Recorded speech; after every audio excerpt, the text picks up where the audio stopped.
Jumpa lagi Kisana. Kaum penggorengan di Indonesia setiap tahun punya agenda tahunan yang selalu mereka peringati. Pada bulan Desember misalnya, mereka selalu melempar isu haram mengucapkan selamat Natal. Padahal Kisanak mengucapkan selamat Natal kepada penganut Kristiani sebetulnya tidak masalah. Yang diharamkan adalah mengucapkan selamat Natal kepada sesama Muslim.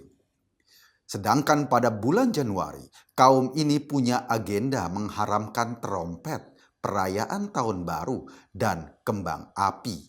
Alasannya karena trompet adalah budaya Yahudi. Padahal Kisanak Tanjidor yang juga menggunakan trompet adalah budaya Betawi. Kalau tidak percaya, tanya sama Mandra. Kisanak, jika mereka beranjak pada bulan Februari, mereka akan teriak-teriak untuk mengharamkan Valentine dan coklat. Yang selalu digembar-gemborkan adalah coklat sebagai bagian dari maksiat. Kisanak yang budiman, kaum ini memang selalu gagal membedakan antara coklat dan dildo. Semuanya dianggap maksiat. Sementara itu Kisanak, pada bulan September seperti biasanya, mereka akan teriak-teriak keranjingan PKI. Segala hal yang terjadi pada bulan September ini dikait-kaitkan dengan isu PKI. Kisanak yang budiman, salah satu orang yang gemar meneriakan PKI adalah Gatot. Setiap bulan September, Gatot selalu tampil ke permukaan untuk mengkomunikasikan soal PKI dan selalu mencari celah isu untuk mengangkat PKI. Kali ini bahkan ia menuding TNI telah disusupi PKI. Menurut Gatot, tanda-tanda TNI telah disusupi PKI karena ada patung yang diambil kembali oleh mantan Pangkostrat Maijen Azmin Nasution. Azmin Nasution bermaksud menarik patung yang diinisiasinya dan diletakkan di kantor Pangkostrat sebagai kantor lamanya. Alasannya menurut Azmin karena ia sekarang khawatir patung itu sebagai barang sesembahan jadi mengganggu imannya, karena itu ia bermaksud menariknya. Kisanak yang budiman, bukan hanya itu, kejadian yang menimpa seorang paranormal juga dikait-kaitkan dengan PKI. Di Tangerang misalnya, ada seorang paranormal yang meniduri klien wanitanya. Akibatnya, suami si wanita marah lalu terjadi pembunuhan kepada paranormal tersebut. Kasus ini sudah ditangani pihak kepolisian.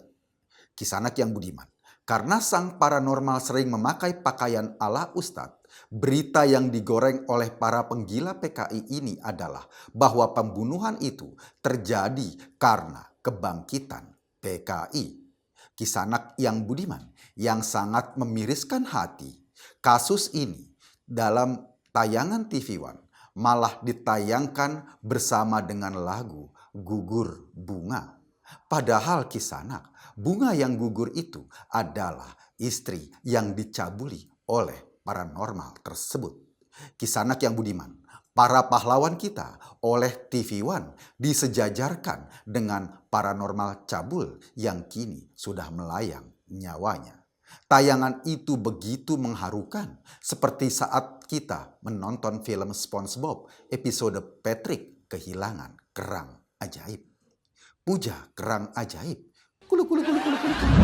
Puja kerang ajaib.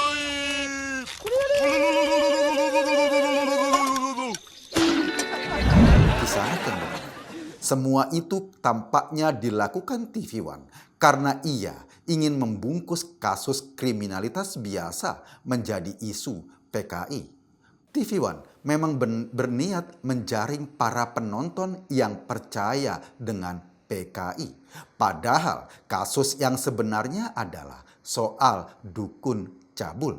TV One mengangkat dukun cabul ini menjadi setara pahlawan nasional. Masya Allah. Kisanak yang budiman, jika kita perhatikan demo-demo menentang PKI September tahun ini, tampaknya agak berkurang. Mungkin saja ini disebabkan dengan adanya imam besar masuk penjara. Biasanya setiap bulan September kelompok FPI paling rajin memperingatinya dengan melakukan demonstrasi. Sekarang demonstrasi itu mulai berkurang. Padahal Kisanak, stok bendera PKI untuk dibakar pada saat demo masih sangat banyak. Sayangnya, ongkos demo tidak lagi cair. Mungkin karena imam besar ada di penjara. Kisanak yang budiman, kita ikuti berita kedua. Sebuah dokumen beredar di media sosial yang isinya mengenai seruan PKS yang menginstruksikan kepada anggotanya untuk berpoligami. Alasannya, hal tersebut untuk membantu perempuan dan anak-anak. Tentu saja seruan ini disambut gembira oleh para anggota PKS, khususnya anggota pria.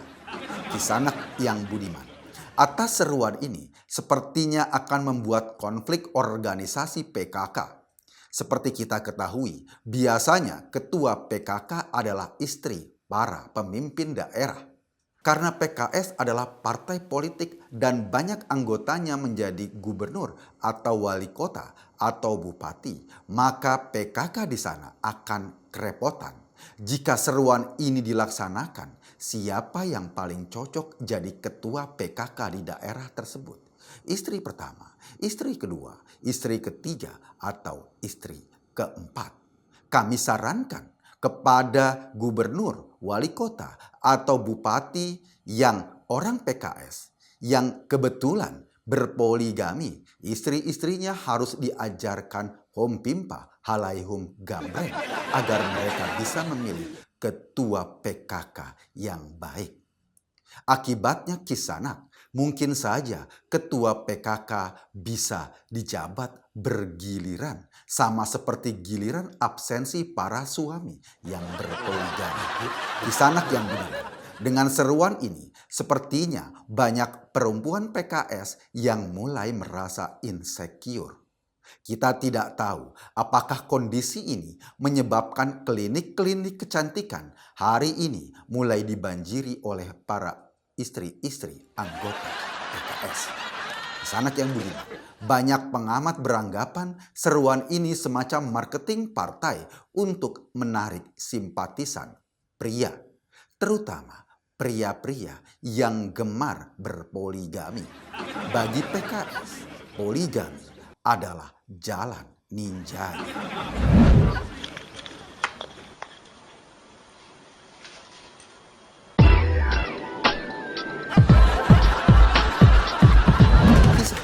Anda sedang berada di channel paling update seangkasa raya. Lemesin aja, akhi. Lemes beneran deh.